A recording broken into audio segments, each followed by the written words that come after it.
From Chicago's Can TV, a look at the week's events is reported in the newspapers, in the blogs and online, and on radio and TV. This is Chicago Newsroom. Well, hi there. Welcome once again to the show. It's Chicago Newsroom. I'm Ken Davis, and it is possible, just a little bit possible, that we're seeing in tangible terms the evolution of Mayor Rahm Emanuel. There was an announcement last night, not a big announcement, I think it was mostly just a leak to the Sun-Times, that the city and its firefighters have agreed on a new 5-year contract. Wow, this is big news, right? So will we see the reduced staffing on the fire apparatus and an end to the so-called junk pay issues like clothing allowances, all those things that our new mayor made such a big deal out of when he first came into office? Of course, all those pension concessions too, workers paying more into the funds, retirees paying something toward their currently free health coverage. Well, the new agreement calls for more new ambulances, an end to the two-tiered ambulance system, the hiring of scores of new paramedics, an 11% pay hike over 5 years. It mandates no staffing changes and forces firefighters who retire between 55 and 59 to contribute 2% toward their health care. In other words, it's pretty much everything the firefighters wanted and pretty much nothing that the mayor so publicly demanded. Now, maybe the mayor and his staff looked at the situation and they decided that the firefighters had a point, and maybe they decided to let this go and fight this battle another time. But no matter what, this is a different Rahm Emanuel than the one who came into office taking on the unions one after another. Remember, complaining about the various work rules and pensions and making it clear he was going to take them all on very aggressively. Well, this deal is good for the fire service, and it might be good for Chicago too, for all we know. And it might signal that we have an evolving mayor, one who has learned that he can't get everything he wants just by demanding it. So then the question that remains on the table is, will this have any implications for Chicago's teachers and for the police? And what does it mean for the city's bottom line? Because all of this, by the way, I didn't mention, all this extra spending is coming from more borrowing. So there you are. That's the news this morning as we join with Angela Caputo and Ethan Michaeli joining us at the table today. Angela from The Reporter, once again back here. Always glad to have you here. You write such interesting stuff, and I know we're going to be hearing more of it today. And Ethan Michaeli, We the People Media, publisher of the Residence Journal, and always a great guy to have here. Particularly a couple of things that have been kind of just bubbling under the news in the last couple of weeks. But I just can't resist asking you about the hometown girl had her big launch this week, Hillary Clinton. There was this, I would have to say, fairly bizarre situation down for the Institute for Politics where Hillary Clinton was interviewed by our mayor, speaking of our mayor.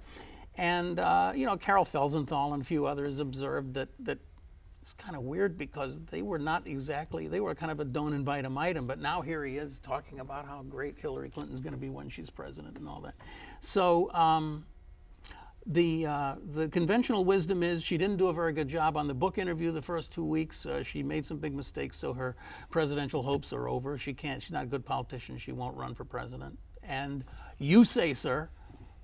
I agree that she didn't do a good job on this book tour. She was, there was an interview with Terry Gross on Fresh Air, the popular NPR program, in which she had a very prickly exchange with what I can only describe were fairly softball questions. I mean, Terry Gross is a great interviewer, but she's looking for insight, not controversy, and that Hillary responded in this very defensive way to a couple of questions that she misinterpreted also was troubling. And then she had a number of other similar exchanges with a number of other interviewers. Does that derail a national campaign? No.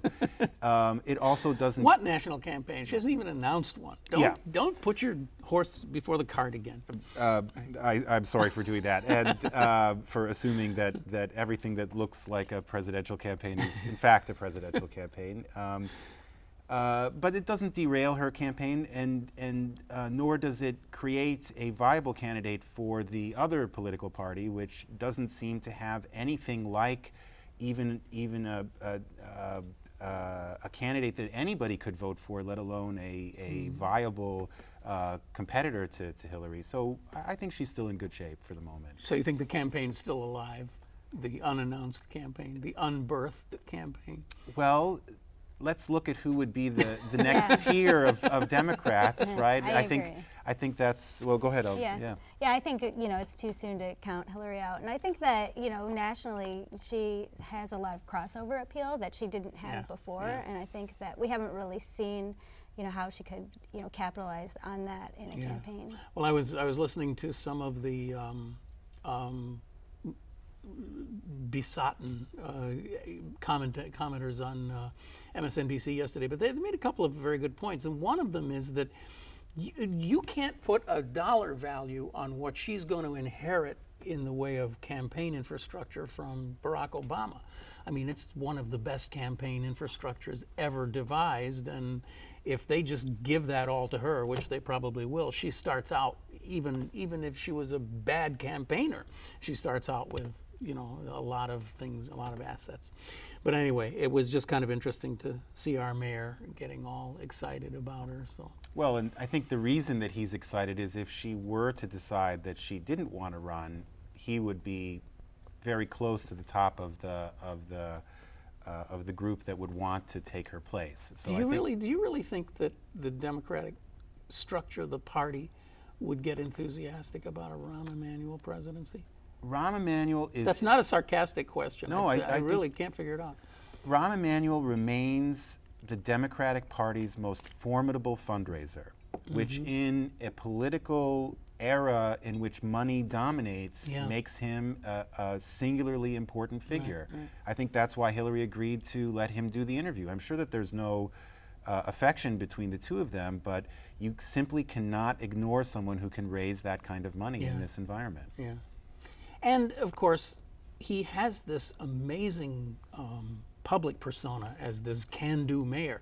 Now in Chicago, there are some of us who are a little more critical of him, but it is an internal family squabble that's not necessarily visible once you get past Harlem Avenue. I mean, I think that if you look at all of the national media that he's gotten, he just looks like the most incredible mayor in America. Well, one could argue that the Washington elites are simply out of touch and that the Chicago population is more representative of what the people would judge, how the people would judge if Rahm Emanuel was measured on his competence on a national level. To be fair, he's done a terrible job on many fronts in Chicago and has antagonized whole constituencies, in particular the African American community. I've never seen anyone who has so engendered hostility with the African American community without being directly racist, right? He's never made a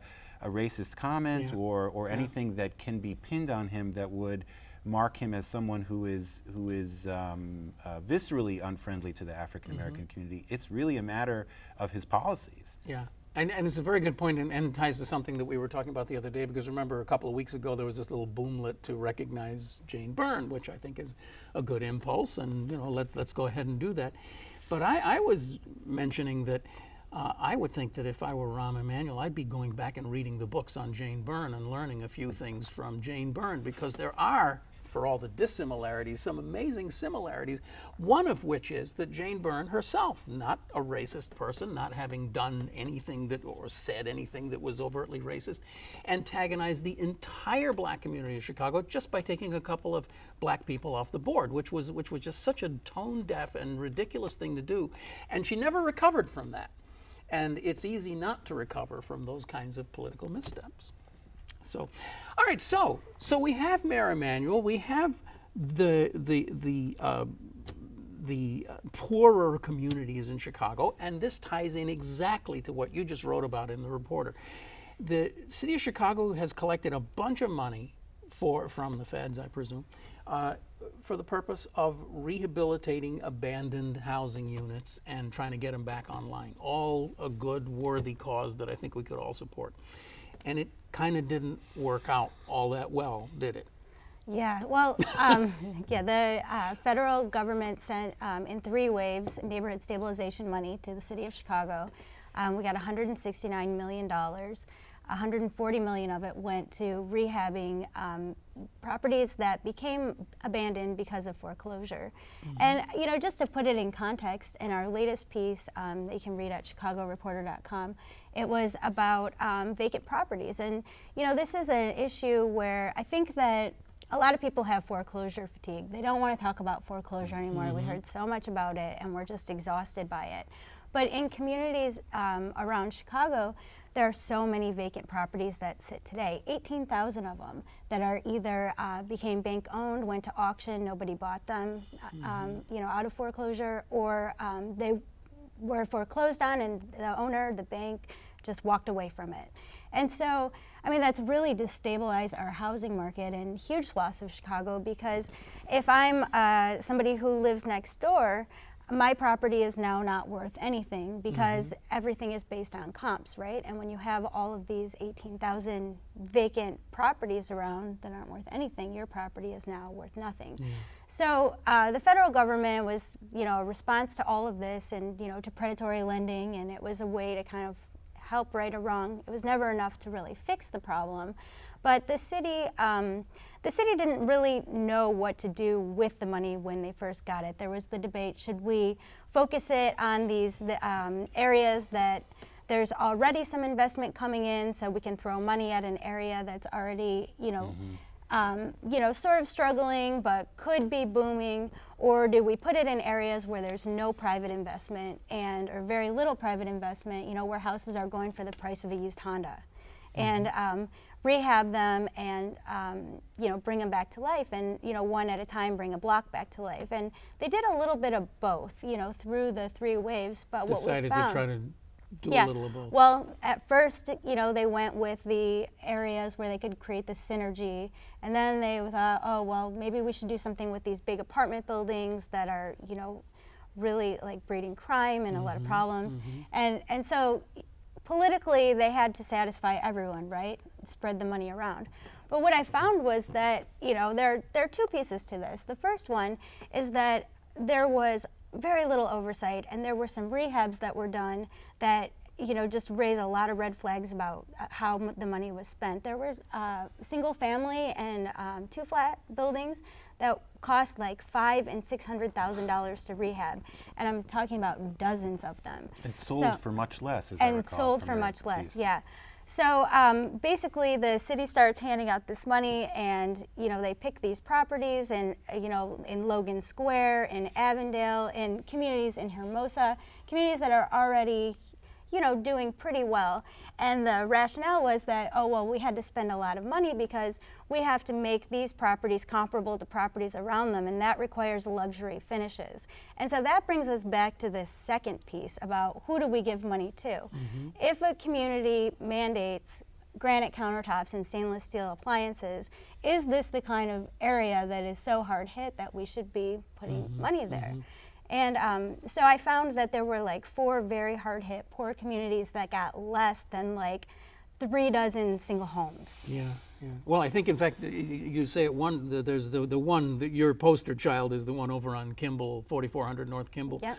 That spent $594,000 and sold it for $187,000. And for $187,000. And that $594,000 was more than was spent in all of Roseland. Yeah, right. All of Roseland. So, you know, now it's okay. It's easy to sit here and carp and peck at this, but I could imagine that there were some really, well, at least I want to hope anyway, that there were some really heartfelt, you know, sort of gut-wrenching discussions that went on about this. I mean, do you put money into a place where there are only 3 houses left on the block? I mean, is it worth it? Or do you just walk away from that and try to get? I'm trying to think of something like a body analogy, that, you know, your arm is all mangled and you just kind of like go to the part where you can save as much of the arm as you can and let it go. Well, I see that point, but I think it's also worth, you know, like we have to take a step back and put it in context, because this neighborhood stabilization program is just one initiative where we've made that decision, but we've made that decision in so many other fronts as well, and they all compound. And that's why we have communities that are struggling so hard, right? They don't have economic development. The schools are closing. Public health has been gutted. The housing market isn't getting any money to come back. And so I think that it's true, but when you start making these decisions, they add up. Oh, they absolutely and, do. and that's why we're in this place where we have such huge swaths of Chicago that are like valueless, that are withering on the vine, where we're not getting property value and our property taxes. How do we grow it forward? And then there are people who live in these neighborhoods. There are a lot of people in Roseland, retirees who own homes, and they're collecting pensions from the steel mill, and they're living in total chaos because the neighborhood was totally ripped off. People were ripped off. People inherited homes who used them as an ATM machine. And there's been no relief to try to stabilize the block that they live on. And you guys watch Chicagoland? Oh, yeah. Okay, Yeah. so As much as whatever I could. whatever you think about Chicagoland, I watched it, so- that's where people who've seen it can go to Roseland through that show. Finger High School is in Roseland. That's the neighborhood we're talking about. So, I mean, the level of stress and poverty that is happening in Roseland, is something that really shouldn't be ignored, because we're spending in other ways.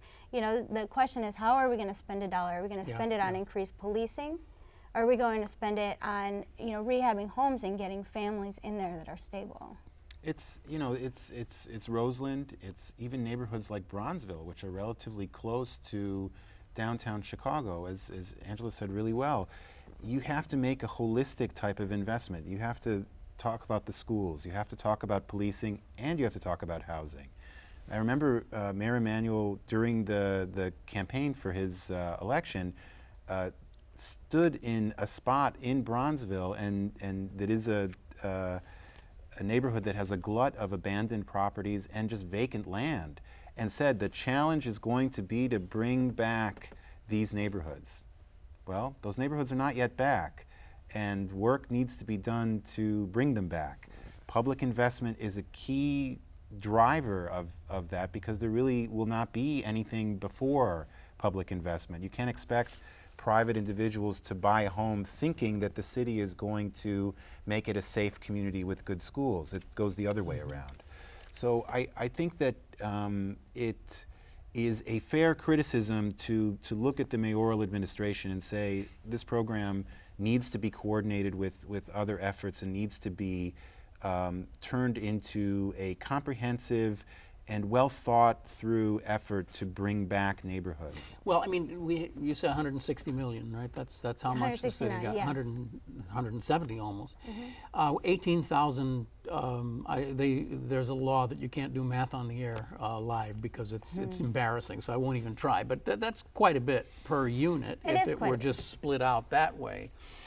But even if it were, even if that turned out to be, I don't know, $50,000 a unit, you wouldn't get much of a rehab for that. And would that go anywhere toward jump-starting the neighborhood? Well, I mean, I think that what urban planners say and what experts who've studied this say is what you have to do is you have to draw a ring around an area, and they're doing this really well in Chicago Lawn, which I wrote about in this piece that I referenced. But you have to draw a ring around an area, and you have to start with people locally who really have an invested interest in figuring out who even owns these properties, because figuring out who owns it is like a job in itself. And when you're talking about 18,000, that's just, the city doesn't have a handle on it. Nobody has a handle on it. So, but the question is, why did the city not draw a ring around, certain areas that are not getting any private investment? Could that have been a strategy? Absolutely. And that was not the strategy. But can I just say one more thing?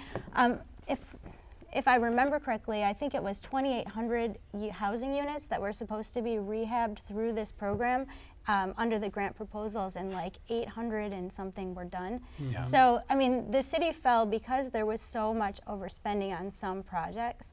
The city fell way short of meeting that goal, and there were people in the program who did really nice rehabs for like $200,000, not $600,000. And so, there were nonprofit developers who got some of this money and did a really nice job, and they showed what was possible, like Claretian and Associates. I talked to them, and they took this building that the city wanted to tear down, and they said, no, we can do it. We can rehab this building.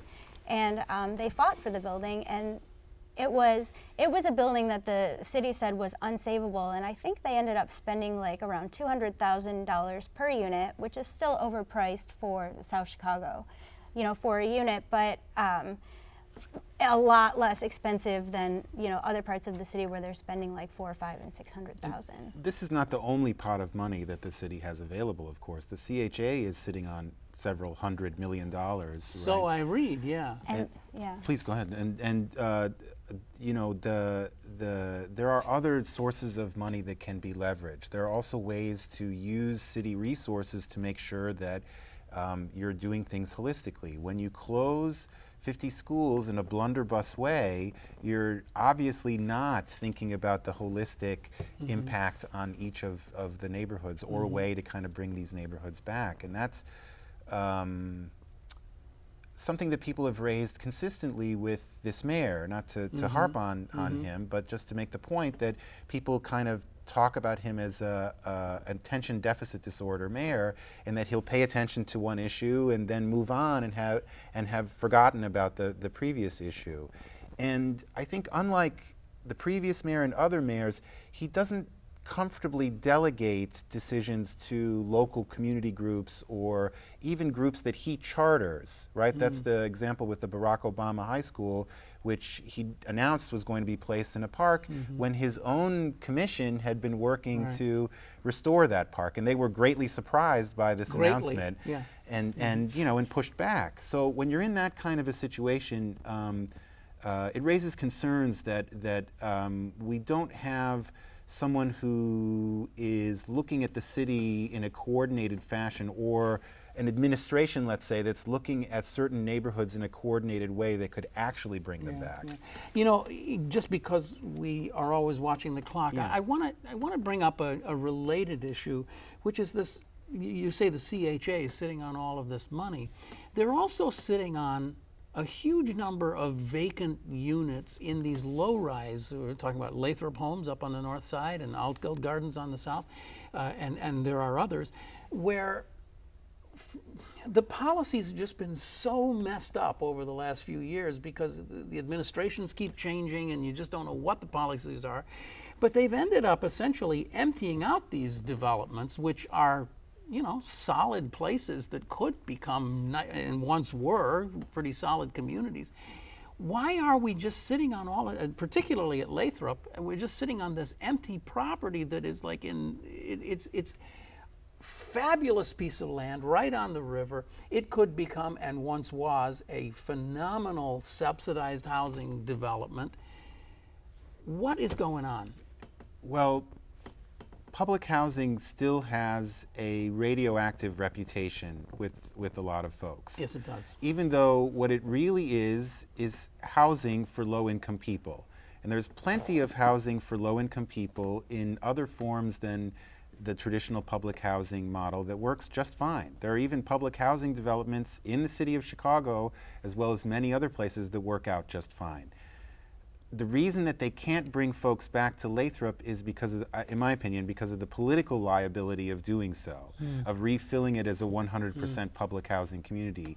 Even though I think it's perfectly feasible, even reasonable, and probably not that expensive to do so, meaning to fill up the unit with all public housing residents if that's what you wanted to do. For people who care about homelessness and the struggle for people who are underhoused or badly housed, seeing hundreds of vacant units that could go, that could be refilled in a couple of days is heartbreaking. And it's very hard to understand. Really, thousands of units that are out there that could go to families that need them. There are many, many thousands of families on the CHA's own waiting list that would love to get into one of those units. Well, they're supposed to have done 25,000 units by now, and they've done, well, they're still 3,000-4,000 short of even that goal. And they're all family units, you know, and so like there was a real rush to replace senior units, housing for veterans, you know, easy to house people. Let me ask this. One of the things that I think we've all lived through is this kind of philosophical transition that happened in the 90s when there was this kind of groupthink that, oh, public housing doesn't work, because obviously it was not working in so many ways, but without much attention to why it wasn't working. We just know it's not working. So therefore, the problem is you can't put all these poor people in one place. You have to have one third, one third, one third. Mayor Daley was very big on that. HUD was very big on that. So when we tear these places down, it's going to be 1/3 housing public housing, 1/3 market rate people, and 1/3 kind of this weird in between.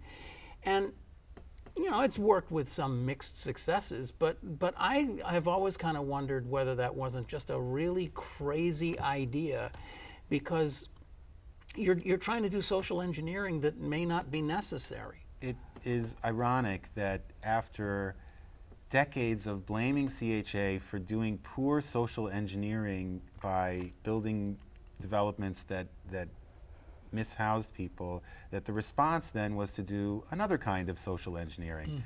When I think the real argument should be made that maybe the CHA should focus on providing housing and drop the social engineering part. That would seem to be a more, they do housing fairly well. The social engineering part, they have never even come close to what would be an acceptable Well, because they live in a political environment, and it's all politics. There's no way it doesn't matter if you're the best housing managers in the world. You can't just be whipsawed from one policy to another. And at the grassroots level, if you fund a job training program with not enough money and hire people whose first job in their lives is to do the job training program, it's not going to be successful. I think that the mixed income housing it's important, and what's happening at Lathrop, I mean, I think that some things that I've reported on that should raise a lot of red flags or should be unacceptable to HUD are the fact that the Chicago Housing Authority collects full rent on vacant units, and That's amazing to me. and they have for, in some cases, we're talking about almost a decade.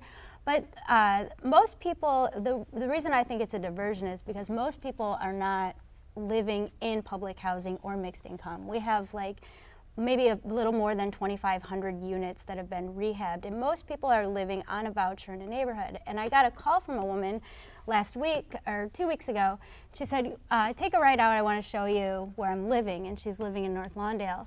And she has this landlord who bought up 31 properties out of, they were bank-owned properties.